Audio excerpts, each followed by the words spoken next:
Assalamualaikum mga tunganay. So for today's video, ipapakita ko sa inyo ang lalan papunta sa lugar kung saan pinanganak ang aking kabiyak sa buhay. Yes mga tunganay, so mauna ni siya ang lalan at tulay nga Piyakawanwan.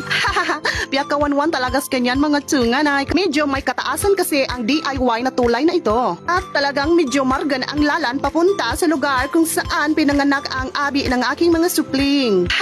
At talagang tiis ganda ang inyuhang tunganay. And by the way, buong pamilya pala namin ang pumunta sa lugar kung saan kaukitan mo ang tulay na Piyakawanwan. Yan ang tinatawag na Barangay Carcom kung saan nakatira ang buong angka ng abi ng aking mga supling. At talaga namang sa sobrang hirap ng daan ay mapapa-ay daw ay now ka na lang talaga. At bukod sa tulay na Piyakawanwan ay sobrang maligat pa kami sa dalawang motor.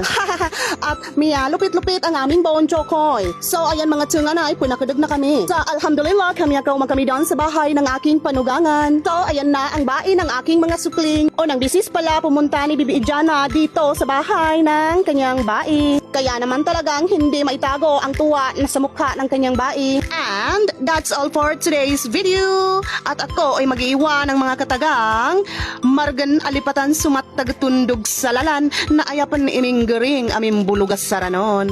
I thank you!